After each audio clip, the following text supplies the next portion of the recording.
dipersembahkan oleh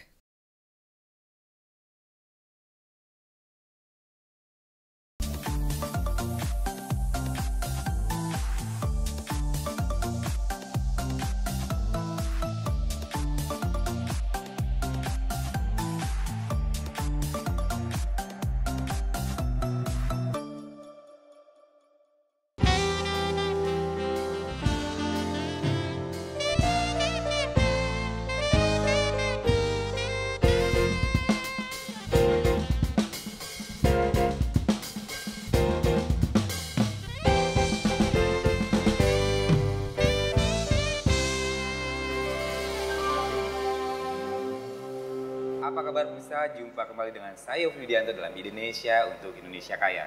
Kali ini saya kedatangan sahabat-sahabat senior juga yang luar biasa prestasinya dalam dunia film Indonesia.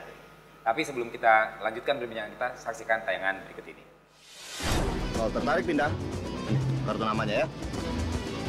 Pemain bola itu Banyak cara untuk melestarikan dan memberitahu bagaimana kebudayaan Indonesia kepada publik. Salah satunya dengan melalui film. Masuk sekolah kedokteran di Jakarta itu susah, baru mahal lagi. Film menjadi media yang mudah dan sangat ringan untuk dinikmati oleh berbagai kalangan usia. Dengan film, berbagai cerita yang diilustrasikan dapat kita mengerti. Aku termasuk pribumi. Saya Agus Salim akan hijrah bersama seorang Cokro Aminoto. Dalam berbagai cerita menarik yang difilmkan, terdapat unsur-unsur budaya Indonesia dari segi latar belakang, karakter, hingga tampilan. Indonesia kali ini akan menghadirkan mereka yang sudah tidak asing lagi di dunia perfilman dan seni budaya Indonesia, yaitu Christine Hakim, Iva Isfansyah, dan Dewi Umaya. Mereka sangat menguasai karakter, alur cerita hingga pembawaan untuk membuat cerita tentang budaya Indonesia dapat tersampaikan oleh sebuah film. Seperti apa perbincangan kita malam ini? Saksikan selengkapnya. Karena kalau kaum Jawa dan Tionghoa bersatu, maka subur tanah ini. Nah, pemirsa, saya sudah kedatangan Ibu Christine Hakim. Halo. Halo. Apa kabar Mas Yofi? Baik-baik, alhamdulillah. Tambah ganteng. Bajunya yang buat ganteng. Mbak Dewi Umaya, apa kabar? Baik-baik, alhamdulillah. Beliau ini adalah salah satu klip makernya saya di OVN. Oh, filmmaker. Dan Iva Isfansyah, sutradara dan produser yang luar biasa. Nah, sekarang ini Indonesia ini adalah sebuah program yang selalu mengangkat tentang kebanggaan budaya Indonesia. Sebagai orang-orang yang bergerak di dunia film, tentu mengerti betul di mana nilai-nilai keindonesiaan itu berada dalam karya film Indonesia.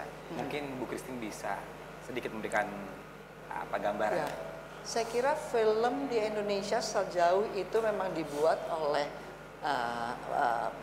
orang-orang Indonesia, pasti itu sudah akan menggambarkan, mencerminkan budaya Indonesia, karena pasti seperti contohnya saja Iva misalnya sebagai director gitu ya, dengan rasanya sebagai orang Indonesia, cara berpikirnya, sudut pandangnya orang Indonesia gitu ya, gesturnya semua. Jadi itu sudah automatically nanti Iva pada saat berekspresi melalui film, karena film itu kan produk budaya.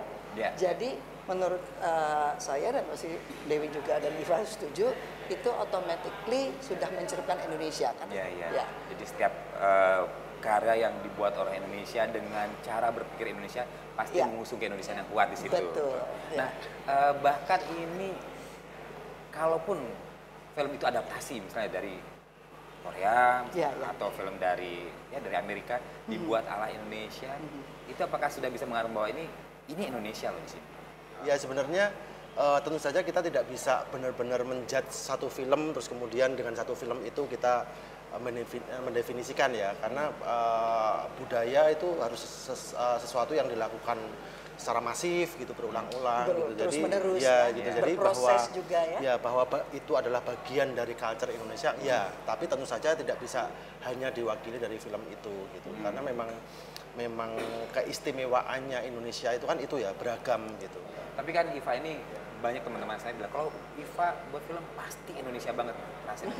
Mungkin karena salah satunya adalah yang judulnya Sang Penari. Sang Penari. Nah itu Iva bagaimana membuat proses itu, apakah mengalir begitu saja itu bisa sampai gambarannya itu perlu waktu belajar berapa lama tuh untuk ini kelihatan banget nih, sangat ya penari itu Indonesia banget. Hanya ngelihat dari karya Iva kemarin, kayaknya pasti perlu waktu yang lama untuk buat penari. Iya, yang pertama mungkin karena film itu berasal dari novel ya, artinya memang bisa dibilang tidak berangkat, proses menciptanya itu sudah ada modalnya si novel itu, dan novel itu sudah ada pakem-pakemnya, cerita itu ada di mana, kemudian karakternya seperti apa, itu yang kemudian kita kembangkan gitu. Tapi yang paling penting memang bicara budaya tadi, bahwa novel ini ditulis peristiwanya tahun 60-an. Artinya memang ada budaya Indonesia tahun 60-an di situ. Terus kemudian ditulis tahun 80-an gitu. Artinya pasti udah ada benturan budaya perspektif 80 gitu oleh si penciptanya. Nah, ketika saya sebagai perwakilan orang Indonesia 2000-an atau 90-an, itu justru itu sih yang harus dicari, karena agar film ini walaupun menceritakan tahun 60-an dan adaptasi dari cerita 80-an tetap mencerminkan generasi saya sebagai orang Indonesia, tetap menjadi potret dari budaya sekarang ini. Nah, jadi gimana Mbak Dewi kalau melanjutkan? Ya, sebenarnya kan kalau film itu kan sebenarnya tuturnya kan audiovisual kan. Sebenarnya kita kayak berbahasa kan. Itu kan sebenarnya storytelling, tapi ini audiovisual storytelling. Sebenarnya kan bagaimana si sutradara menyampaikan ceritanya ke penonton dengan dialek dan pace-nya dia. Nah, kalau Iva bisa terasa sangat Indonesia karena memang dia dialeknya adalah dialek Indonesia. Wow, luar biasa, sumber mata air yang tidak akan kering-kering. Jangan kemana-mana, tetap di Indonesia, ide untuk Indonesia.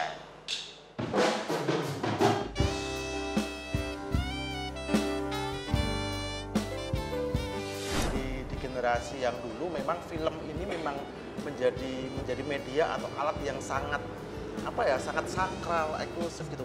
Tidak bisa anak muda seperti saya tiba-tiba jadi sutradara gitu.